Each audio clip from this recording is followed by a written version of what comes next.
Ladies and gentlemen, you can have a seat. The popcorn will come to you.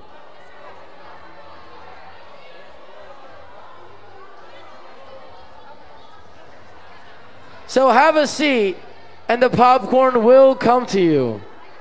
We're doing one box for 2 people. That is one box for 3, for 2, one for everybody. We're doing one for everybody.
This is Dave. He really enjoys going to the movies. He's always considerate to his fellow moviegoers. This fellow is disturbing everyone around him. Oh, look, Dave is shutting off his phone. Now is not the time for talking or texting. Oh, well, now look at that. There's a true movie-watching friend. Let's all be more like Dave.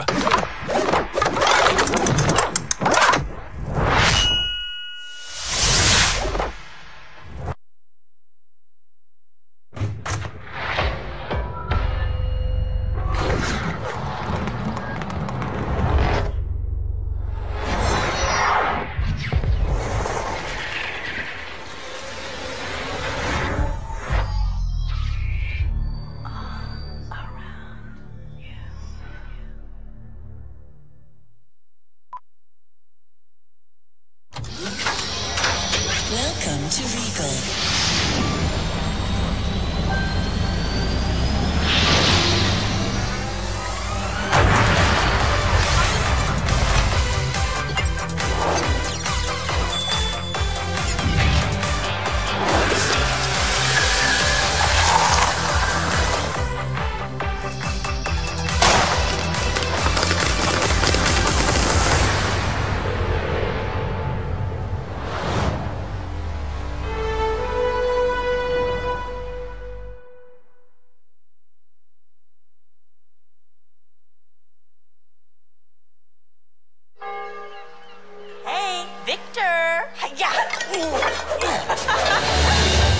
I'm gonna be everything I want to be. Felicie!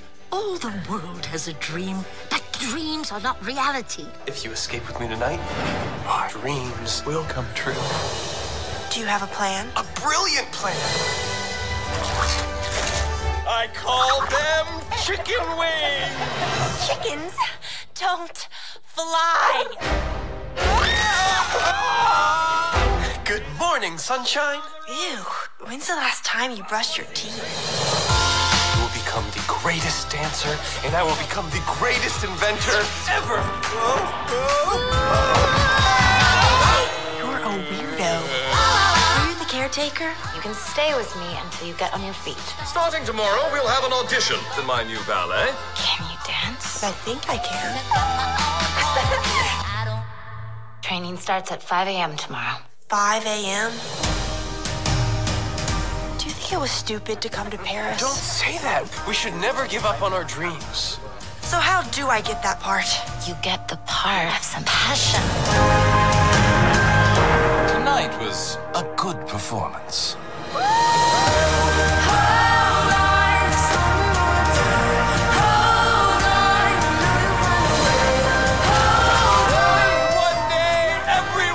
Travel like this!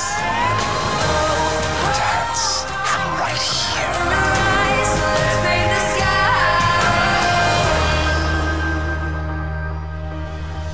What are you doing? Nothing. I'm stretching. What's he doing? He's making the wrong face!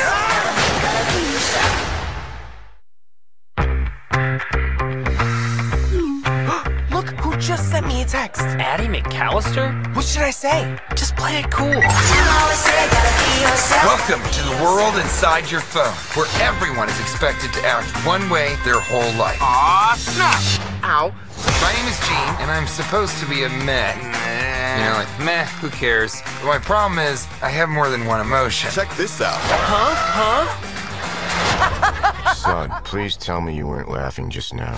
What if you get sent out on the phone making the wrong face? Dad, I'll make the right face. Then I would finally fit in. Meh. Sweetie, you're so handsome when you make that face. I think he's ready, Mel. Meh. That's our user, Alex. We have an incoming text!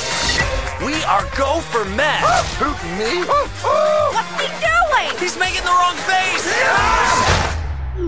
Huh? What the heck? Welcome to the Loser Lounge, where the emojis who never get used hang out. What's up, High Five? I'm an emoji. I've got to have some sort of purpose here. I'm gonna help you. We need to get off the phone and find the source code. Then I can fit in. Let's roll! Bye, Felicia. First, we have to get through this firewall. What's Alex's girlfriend's name again? It was Tina. Access denied. Karen. Sarah. I want to say Lupita, but that doesn't feel right now. I'm saying it out loud. I think you're pretty cool just the way you are.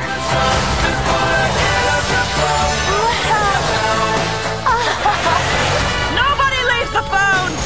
Delete them! My feelings are huge. Maybe I'm meant to have more than just one emotion. Where am I? Candy Crush. Divine. Sweet. Tasty. Delicious. Oh, I'm never eating another piece of candy ever again. High five, don't do it. Don't you do it. It's already been in there once. Okay, son, what do we do after we go potty? Should we wash our hands? We're number 2. All right, well, hopefully, by now you figured out this is not a normal night on the island. We're doing things a little different tonight. There's free popcorn because we have a little movie night for you tonight. So, I just want to tell you real quick, we're going to be watching a short documentary called Miracle Matt. And this is a documentary about a guy who has been through some crazy stuff in his life. But I think that you're going to enjoy seeing this documentary. And then actually Matt is here with us tonight. And after the documentary is over, Matt's going to get up and he's going to talk a little bit more and give you some of the behind-the-scenes information. And he's going to share a little bit about how this connects to our theme of Fearless. All right, so here it is. This is Miracle Matt.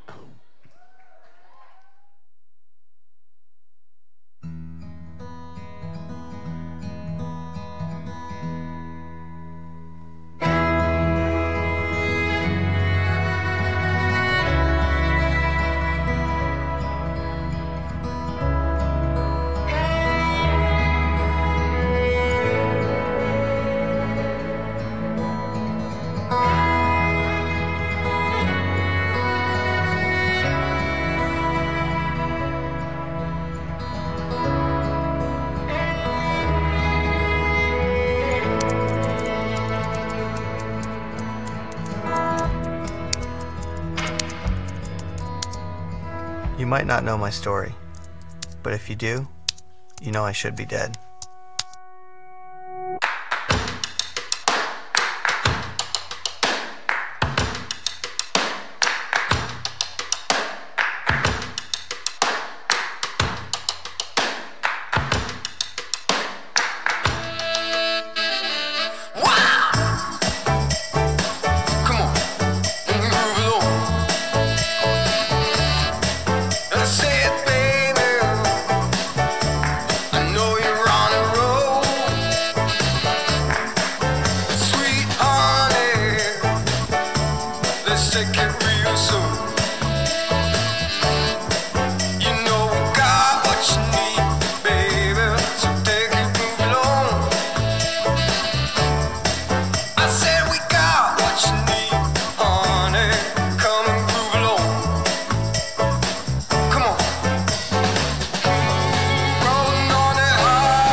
Growing up in the backcountry of upstate New York, I got my start in water sports. I guess you could say I was a calculated adrenaline junkie. My family and I loved adventures. Skateboarding, boating, snowboarding, camping, fishing, you name it. At a young age, we moved to Florida. Between catching gators and being on the lake all the time, I quickly became a Floridian. The first time I tried wake skating, that was it for me.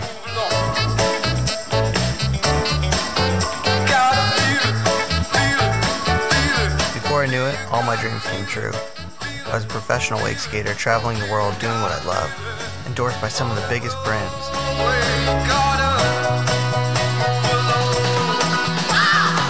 honestly, at the top, there was still something missing. I couldn't really put my finger on it, but my life felt somewhat selfish, kind of meaningless. I thought, this can't be it. At the top of my career, the adventure was losing its satisfaction.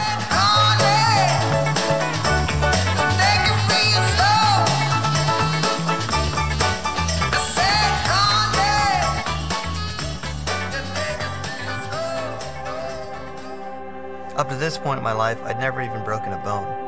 Not after years of competing in all my crazy adventures. I knew my limits and calculated the risks. Or so I thought.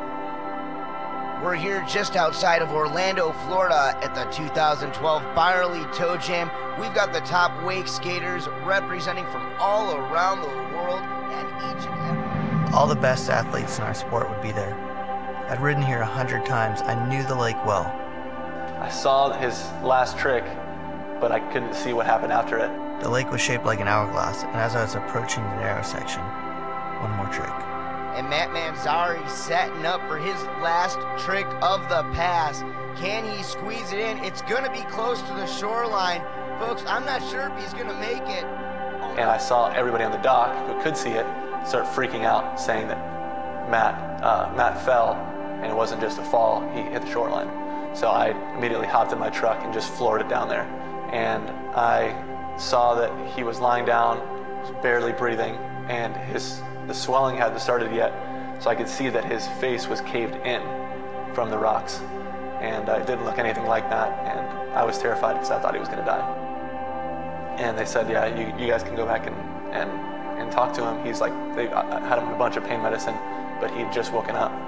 And I just saw him. Just like... My skull was shattered. My jaw, my tailbone, and hand were broken. Rebar punctured my leg, completely unconscious. Now I'm lying in a hospital. When I walked in there for the first time, I just caught his eye, and he was awake, and he just looked at me and gave me a thumbs up. You could just tell it was him. It was a big deal. As the doctors performed incredible reconstructive surgery, my body began to heal. I graduated college and my life was back on track. Looking at me, you wouldn't know I almost died. So much good was coming out of my accident, and I was so excited to share my story. Yeah, Matt came out, and he hadn't ridden in like 6 months because of his accident, and he came out, and I didn't let him ride Battle Falls because I thought that he wasn't ready and I didn't want him to get hurt trying to, ride too early. And it was like, it wasn't even a week after Battle Falls. We were filming for Kilgoos's video out here. And Matt's like, all right, it's time for me to wake skate. And we were like, okay, go for it. And it was like he never had the accident at all. He just was riding just as good, if not better, than he was riding before. Matt Manzari, a true Florida boy, hot-blooded through and through. He's here for competition and with one thing in mind.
I don't know that there was a defining moment for me until he asked me out that I was like, oh my gosh, Matt and I are going to be together, because I didn't think he liked me very seriously. I was Bob. I was one of the guys. It was when he asked me out that I kind of freaked out, and everything was said and done from there. Matthew would, look at a situation, dip his toes in the water, think about it, and he was more like he would look at something he wanted to do, whether it was daredevilish or not, but he would actually create this in his mind. He would see it happening, he would figure out how he was going to do it, how he was going to make it work, and then he would do that. And that goes back to a very young age. Oh, first time, baby! Yay, Matthew! How much want to bet he tries to ski out of the wake? I bet you're right. How about that? I know Matthew.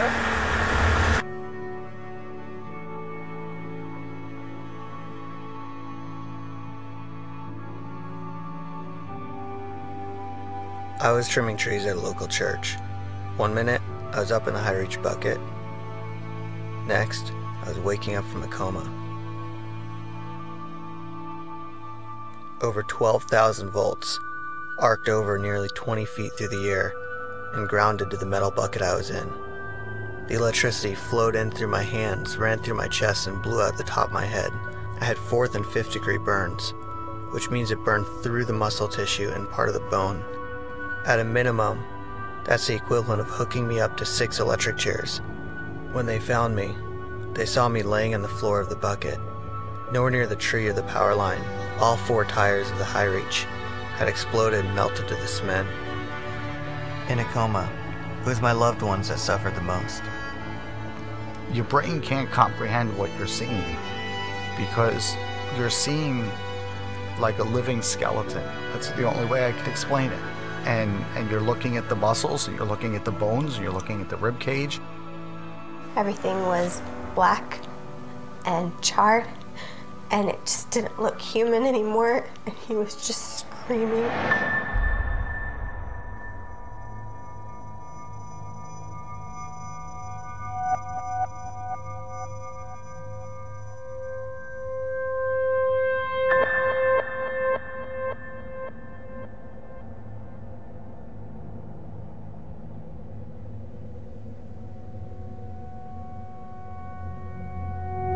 Now the what-ifs were not about careers, plans, or what's next. They were, is there next? I was seeing him go away before my eyes, and they held me back, and they were like, no, it's too bad, don't let her see. And I said, if I need to say goodbye, I need to say goodbye right now.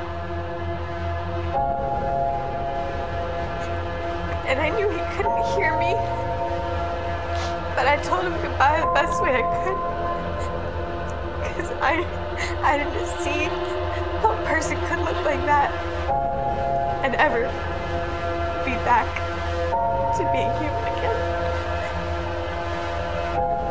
As a father, watching all these doctors and all this equipment, all these surgeries, you feel helpless. I want to do something, and there's nothing I can do. This is so out of my realm of what I can handle. And there were a lot of times that they were preparing me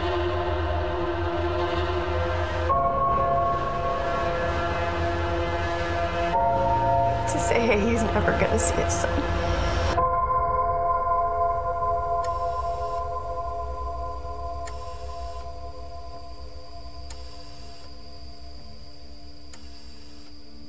We have people die every day and they wish they had more time. They have things they wish they said. It's not a matter of if, but when.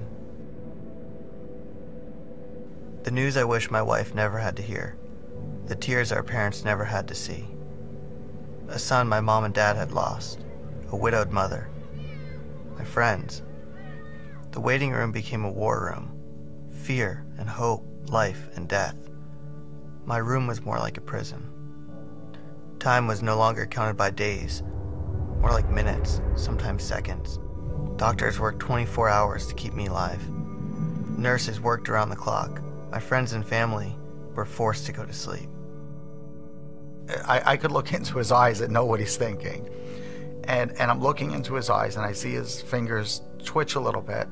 He wants to hold my hand. You know, he just wants to feel contact again. I thought, what if I just missed the last opportunity to ever hold my son's hand when that's all he wanted? I remember the Monday morning that I came in for the week that I was on the burn service when I first started taking care of Matt. One of my partners had already kind of initially done some operations on Matt's burn wounds to debride him, and he had very large open wounds basically down to the muscle involving his arms and shoulders and chest. And we took him to the operating room that first day, and it was pretty impressive. I stood there for a few minutes wondering what we were going to do to close his wounds. How could this person be alive? Like, this doesn't make sense.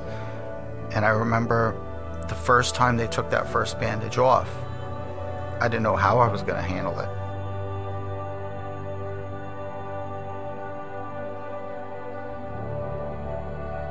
With most of the muscles in my upper body dying, the surgeries were to cut away the dead muscle and prevent infection. Dressing changes were 3 times a day. They would have to scrub on top of open muscle tissue and bone. Although it was the most unbearable pain, only my dad remembers them. As a dad, you're watching your son be tortured. That's what it is. It's like watching someone be tortured for 2 hours straight. And then you knew it was happening again in 6 hours. You never get used to those screams. To this day, I could hear them. My walls were filled with cards, notes, support letters from all over the world. Not alone anymore. I was fueled by so much love. I don't think they ever expected it, you know, and then all of a sudden Matt did start coming around, you know, in that, you know, 2nd to 3rd month time frame. And then you start seeing people be a little bit hopeful, like, you know, there's something different here. When you're in a hospital room for months, those 4 walls become a prison. The littlest things mean so much. I'll never forget the first time I was able to give someone a hug. I gave my dad a hug and I never wanted to let go. My physical therapist and my wife snuck me outside. I wasn't allowed yet. As soon as they wheeled me out the door, I remember so clearly as the wind hit my legs, just bursting into tears, because I felt human again. I didn't feel like a machine. I didn't feel like just a product that was being worked on day in and day out. I felt real. I realized the little things we take for granted, like human touch, the smell of being outside, feeling of the wind, all of the gifts that we experience every day but never notice. Weeks became months, hurdles overcame, setbacks behind me. I wasn't giving up. He was different than a lot of patients that I've ever had. Not one time did he say, like, I feel bad for myself. Like, I'm not going to get out of this. And that made me want to work, that much harder to take care of someone like him. And Matt's a big picture guy. Our goal was to set up little goals for him. I wanted him to be able to play his guitar. I wanted him to be able to dance with Bobby Jean. I wanted him to be able to hold his baby. You're doing so well. Look up. There you go. Oh, look at that posture. Come on. I think a lot of times he might have taught me a little bit more, helped me a little bit more than I helped him, and that's pretty incredible.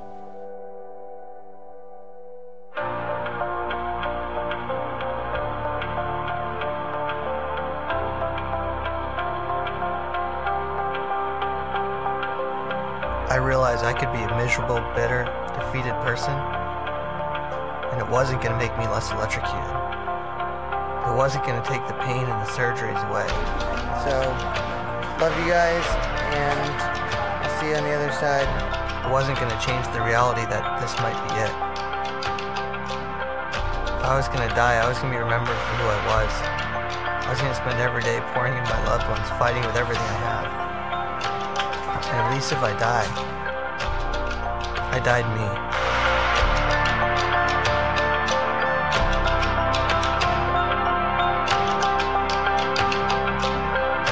faced with my own battle of time and pain, my perspective, my focus, my hope was becoming all that I had.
It's hard to see a light at the end of the tunnel. It feels lonely. My identity as a professional wake skater wasn't enough. Having my world flipped upside down twice wasn't about me. My purpose and value isn't in what I do for a job or how successful I become.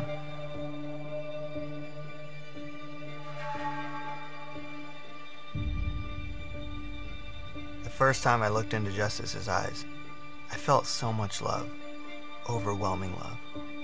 I thought about my dad, looking at me lying there suffering, broken, bleeding, wanting so bad for me to be okay but feeling helpless. When Jesus was on the cross, I pictured God, his Father, who could have helped, yet standing idle, choosing to let him suffer. The love I have for Justice, the love my dad has for me, does that even compare to the love he has for us? My value and identity are in him. My scars don't compare to his. My pain doesn't come close to his. His love is unconditional. His power is made perfect in my weakness. In him, I'm a new creation. Getting home and looking into the mirror for the first time, I realized the old me is gone. First day of school. The new me I like. It's just getting to know him.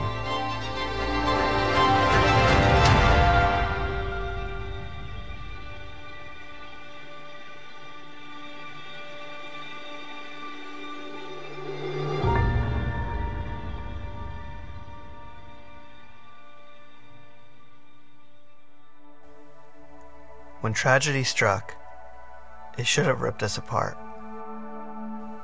We came together. Our life and world was in shambles. You were stronger than I ever imagined. I'm sorry for the burden you had to carry. I'm sorry for the role you had to take and the price you had to pay. I'm sorry you had to put your needs aside. I'm sorry. Seeing the light at the end of the tunnel, knowing we will never be who we were, but looking toward who we will be. Seeing you've always been there, always had a bigger picture. When we look to you, we realize we are all part of a much bigger story. You tell your story through us.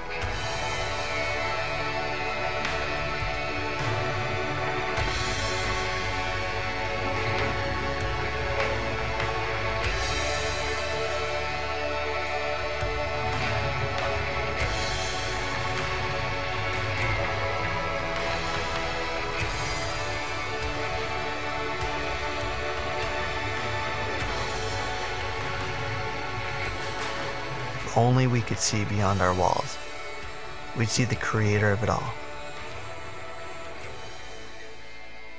You.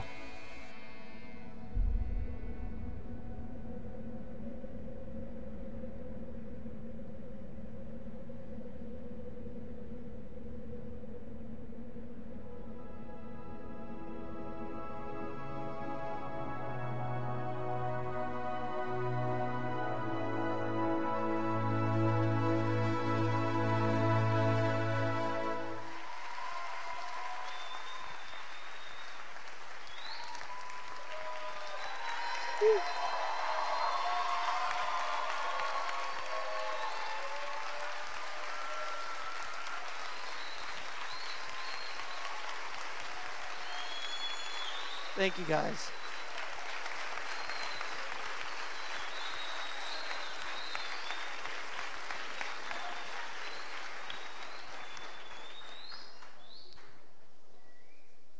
Thank you guys so much. We've actually had the opportunity to go around and show this film in a lot of different places, but this is definitely the most special showing to me. And I'm not just saying that because I don't know if you noticed in that video, but the shots of me getting up on a water ski for the first time were right on this lake. I learned to water ski here. I grew up here every summer when I was a kid. I've got a few people here in the front row that I've known since I was this big, and they're kids that were part of that video as well. So this place means so much to me, and it's been so cool. So Tommy, thank you from Word of Life for showing this film every week, and Kevin and Emily for putting it together. It's a really special place to me. Man, I told myself I wasn't going to tear up. I even tried to turn it off, but yeah. You know, a few points of the film I wanted to mention. As you look at that box at the end. We're actually still in the editing process. We're going to lower it. But that box was to represent the walls that we build up. We make walls of all sorts in our lives. We make emotional walls. We make physical walls. Whether it's our routines that we just get stuck in, and God's trying to work in our life, and he's trying to tell his story through us, like we said. And we're so focused on ourselves. We're so focused on what I have to get done today that we're walking by so many people that he wants us to touch. He wants to use us to impact these people, to serve, just to be there, to lend a hand, to have a conversation. You know, we build walls of all sorts, and sometimes we build them out of our fears. We're talking about fears this week. We build walls out of fear of failure, sometimes fear of success. Walls of all sorts. So our hope is that when you saw that, you see me sitting in this office, and kind of throughout the film, I'm telling my story, I'm typing my story, and we're actually going to lower that last shot. So as I reach to close the lid of the computer, it cuts to this top view, and I say, if we could just look beyond our walls, we see the creator of it all. And as the drone goes up, you see there's not even a ceiling here. It's not even an office. I'm just in the middle of this huge, vast wheat field, and I can't see that because I'm just in my own little world. You know, another part of the film, you heard my dad say, you know, as we talk about fear and things we can lose in this lifetime, my dad said, if I just missed the last chance to hold my son's hand. We had so much stuff we had to cut out of this film, but in that part of the interview, he was talking about how we were 9 hours from doing a double amputation. It was time. My arms had no circulation. My muscles were dying, and they were cutting him out as fast as I could. And finally, they said, look, his arms are going to kill him. There's no circulation. There's no blood flow. The clots are going to kill him. It's out of your hands, they told my family, and they planned to remove both my arms at the shoulders. And miraculously, at midnight, after my parents were just bugging, is there anything you could do? They brought in the best orthopedic we have in Central Florida, and he did kind of an experimental surgery and saved my arms. But time after time, we were just faced with these situations that we couldn't see way out. And so often we find ourselves there. We say, Lord, I cannot see a way through this. And I don't see how there's any way you could use this for good. I mean, when I was sitting in a hospital 3 years ago, writing my living will, saying goodbye to my wife, wondering if I was going to find out if our baby was a boy or a girl before I died, I could not see how he could use it for good. I did not see that we'd be showing a film at my hometown lake about how God's worked through this story. But I had to trust. And that's where we really need to start. We got to talk about faith. What is faith? I mean, we talked about the gospel last night. We learned about this story that 2,000 years ago, this guy named Jesus came, and he lived the perfect life, and then he died so that you can have life. We talked about that. But do we really believe that? Because these are the times that it comes out if we do. There's a definition. We've talked about how we're going to keep going to this book this week. In Hebrews 11, if you brought your Bibles. Hebrews 11, verse 1, gives kind of a definition of what faith is. It says, now faith is confidence in what we hope for and assurance in what we don't see. It's having confidence in what we hope for, confidence in what we're moving towards. My friend Christy, she called me and she said, hey, I got to ask you something. She said, you've been at risk of losing your career, losing your family, losing your life, losing everything.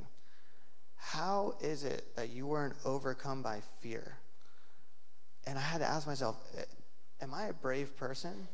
No, I'm not. It's not that I'm some strong, brave person, but I have confidence in what I hope for. One more verse I want to turn back to in John. What is it that we hope for? It's in the book of John. It's right in the beginning. If you see Matthew, Mark, or Luke, just keep going one more book.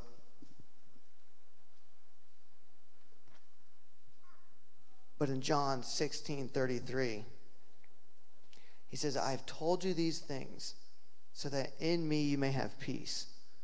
In this world you'll have trouble, but take heart. I've overcome the world. And that's Jesus talking. And what he's saying is, look, the things I did have already assured that you're going to come through this. Whatever you face, whatever your fears are, you can come through it because that's of this world and I'm not. I've overcome this world. And if we are in him, I think 39 kids committed last night to be in him. If we're in him and he's overcome the world, then through him we have as well. Because we all have fears. We all serve something. And whether we like it or not, some of you may say, I don't serve anything. Nobody's the boss of me. You know, I'm going to get what I want. I'm going to be successful and I'm going to become rich or I'm going to do this. Well, you're serving your wants. We're slaves to something. You know, we're serving what we want to accomplish and we're becoming a slave to it. This is the reason we get up, you get out of bed, you study hard if you're trying to get in this good school because you're serving that. But what Christ is offering is if we serve him, we can overcome the world. And I had to ask myself in the hospital, you know, if this story is true, and I believe to the bottom of my heart it is, if this is true, this changes everything. Because if this story is true, what is the difference if I make it one more day or 50 more years? Because this is such a small part of what my life will be if I have eternal life. And if that's the truth, what do I have to fear?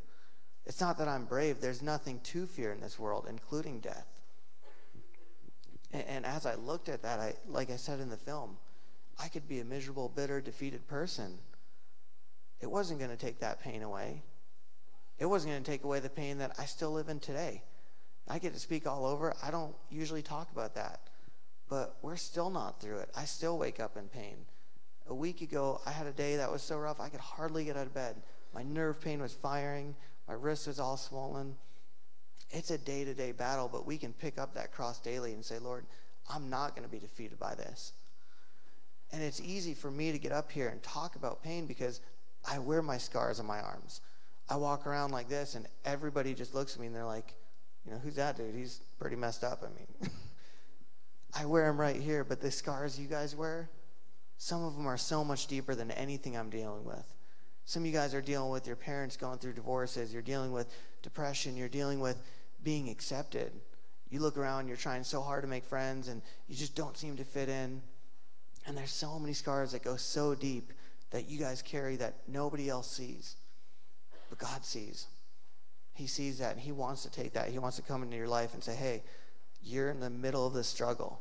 You know, you just found out your mom's got cancer, and you don't see a way out. You're terrified. She's terrified. But you can bring hope, and you can say, hey, I'm going to be here right with you till the end, and I'm going to see you again. I'm going to see you soon, and we can come through this together. That's what he's offering. When I thought about this night, and I thought about fear, thought about the way it worked in our lives, there's a song I was super excited about, and it talks about how we're slaves to fear. And it talks about how we're slaves to fear, but when we become a child of God, we're no longer that person. We're no longer that identity. You know, I said up here in the film, I said, the old me is gone. The old me is gone and dead. I'll never be that little kid that was just innocent. And, you know, some of those memories those are scars I'll wear forever. Seeing my wife like that, it still kills me. I keep saying I'm going to make it through this movie one day without crying, but, you know, seeing your wife talk about how you just didn't look human anymore, and she was 4 months pregnant with our first child, and realizing I'm going to be a single mom, and I knew he couldn't hear me, but I said goodbye the best way I knew how. It just rips my heart out you just want to protect her, and you can't. And she was so strong for me and for our family. And those things I can never change. I can never go back. But that's okay, because I'll never be that person again. But I'm looking towards who I'll be, because in him, he doesn't see my scars. He looks through his lens, and he sees me as he created me. He sees me as not who I am, but who I could be. You know, one more part of the film I wanted to talk about that was really special was we already talked about the box. We already talked about my arms coming off. What was the last part? I just had it. I'm gonna look, because I don't want to leave this out.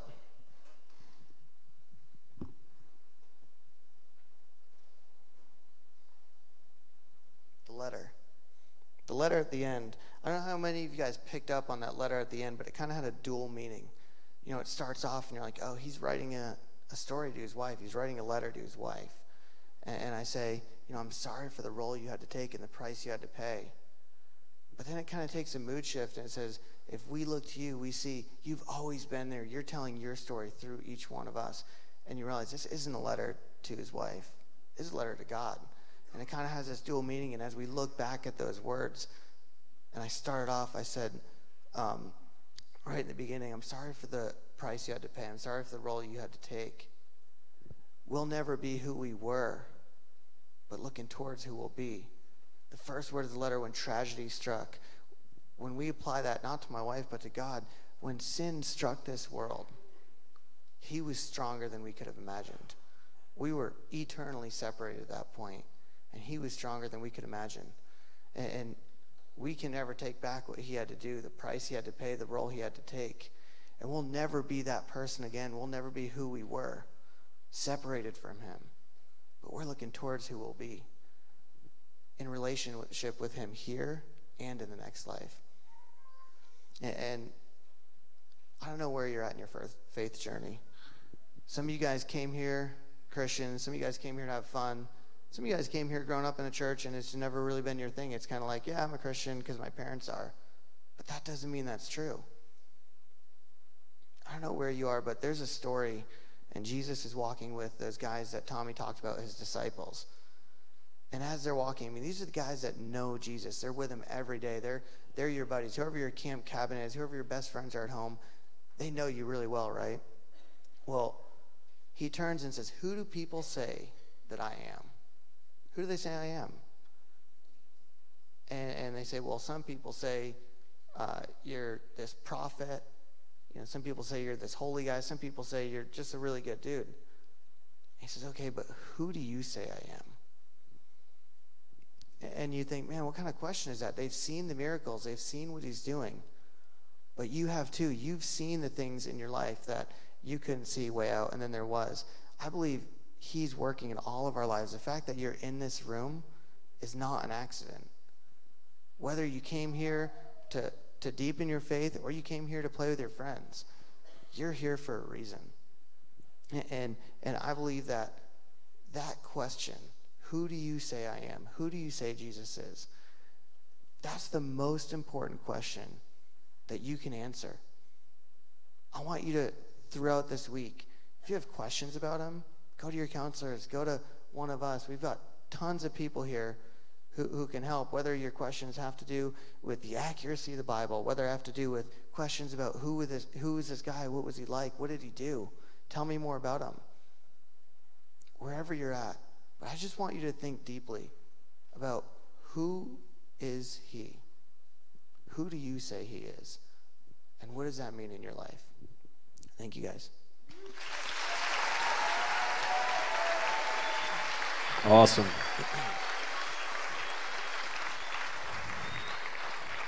I'll have the band come up and get ready on the stage.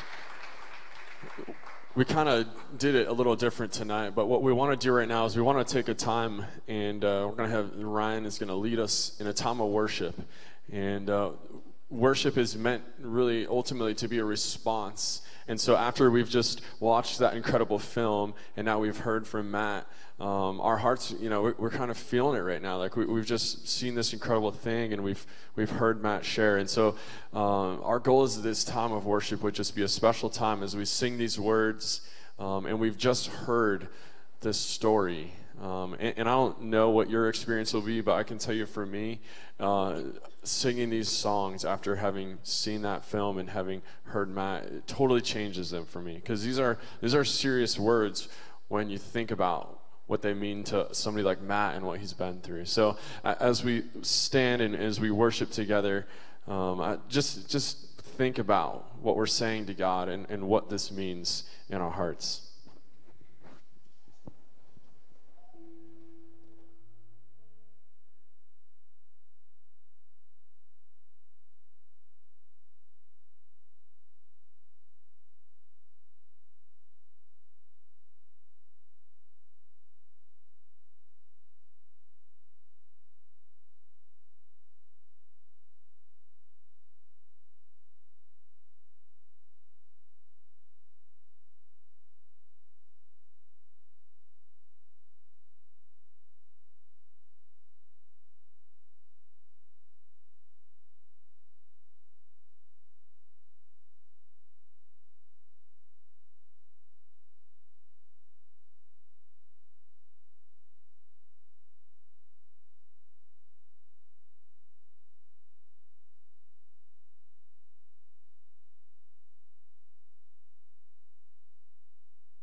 All right, just a couple announcements for you tonight as we close out. Those of you who are going on the party barge tonight, it is going to leave from the front dock right next to the boathouse right after you are dismissed. So if you're on the party barge, hurry down there so that you can ride on the party barge. It happens to be a full party barge. If you would like to sign up for the party barge and you got turned away because it was full, we opened up a second party barge on Thursday night, all right? So you could, if you would like to go on Thursday night, or if tonight you have such a good time, you want to go back out on Thursday night, you can do that. Sign up at the office. Everybody else, Top of the Rock is going to be open, and then we'll be back in here at 9 p.m. for our comedy night tonight. It's going to be a great time. Wait, hold on, listen, if you're going for Cabin of the Week, don't forget tomorrow morning at breakfast, it's Tourist Day. So you got to come dressed to breakfast like a tourist, and that way you can stay in the running for Cabin of the Week. We'll see you guys back here at 9 p.m. for Comedy Night. Thank you very much. You are dismissed.